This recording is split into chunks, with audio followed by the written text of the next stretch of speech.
What's going on, everybody? It's your boy Spencer. Back on Dueling Book. I'm doing a couple more replays for this Utopia deck before I'm moving on to the next thing. I was testing around with Plunder Patrol, but I don't know. I actually don't really like it, and I have no idea how it tops some of these events. But I love this deck.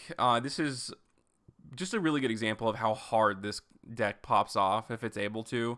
The biggest problem with the deck is that there's not a lot of good fish support. There's like literally only a handful of cards. The other ones lock you into waters, but they're also weird. They're like level 5s, and there's stipulations. They have to be number of monsters you summon with them. It's just kind of bizarre in my opinion.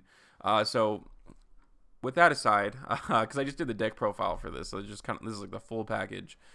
This is like the most insane opening. So XYZ Slid Dolphin. This is a card that I've kind of been messing around with a little bit.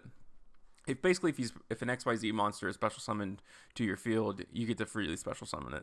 It does attach back from the graveyard, except the turn it was sent there, which will probably never come up, but I guess you technically never know, especially when it comes to Zeus. It's just kind of an interesting effect. It's a water, so instead of playing like one of the Raid Raptors that you can freely special summon with an XYZ, yeah, I play this one to maybe go into another Bahamut, which I think I do in this replay. But I did force him to go first. I'm playing Infernoids. It's not really too important because it's just not a going first deck. Not really, at least. It benefits so much from your opponent having cards.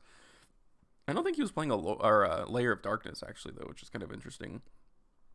But, seeing this is just crazy. So that's why I do play the one copy of the other ZS monster. So Void, he's going to go ahead and bring out 2. So Decatron and this. So basically, this gets to copy its name, but it still only has 200 defense. And this is kind of wild. Like, so basically, okay, Zexal Construction, I can just put back one of the extra Buzzsaw Sharks. It's not doing anything, which is kind of how your hand works anyways most of the time. So I can go ahead and put that back. And then I can freely special summon the ZS. So I have a way to get over one of these.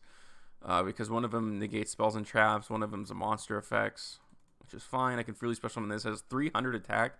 Kind of rough that these are like so bad. Like they're just really bad stats. But in this case, in this one specific case, it's cool.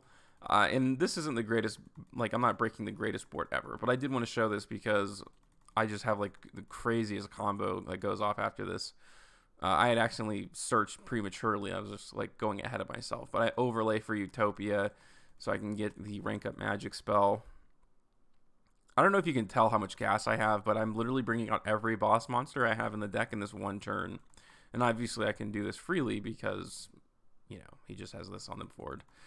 Okay, but this is able to tribute and banish a card from the graveyard. Very surprised. Like I thought 99% chance he was going to go ahead and, banish the spell. Didn't do anything. And I'm thinking like, oh, is he not paying attention? But no, he uses it later. So I'm gonna be like, okay, I'm just gonna negate this now, right? And he's like, oh, well, I better banish this now. This card literally does nothing. But I can normal summon Buzzsaw Shark. Haven't even done that yet. And then these two together is just everything you could ever imagine. So Bahamut Shark, and I did XYZ summon, so I get a free body on the board as well. I didn't even need it, which is kind of funny. But I was gonna give myself a ton of follow up too. Like if there's ever like 2 more fish monsters that are just 4s and like good. This deck is like 10 times better. So I don't have to use cards like this. I don't have to use some of the other tech choices. Like Shinthana was like decent, but that's another card I kind of like to drop for another fish. So another Bahamut Shark, another totally awesome. Like this is what... It's unfortunate because like when I see the deck do this, and then I play it... I played against someone really high rated. It was like 1200 rating. Like my deck just like pooped out. It was just kind of lame. But yeah, this is what the deck can do. I mean, this is wild. So Utopia, double Omni Negate, Leo Utopia Ray, and then during the next turn, I'm also going to be bringing out, Hope Harbinger. I can't even activate the card because I physically don't think you can do it on Dueling Book, but I thought about activating the effect. It doesn't really matter, of course.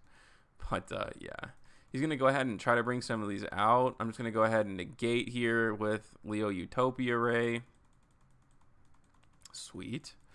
And then he's going to go to the battle phase. Even though this is halved attacked already, he thought he could just crash. But even then, Dragon Arc can go ahead and activate. Like, yeah, this is a very... Unless you have Dark Rule no more, like, you just... He just loses. Imagine if he did top deck Dark Ruler and then he just brings it out. I would cry. Although I guess I would still probably have Pegasus Twin Saber, right?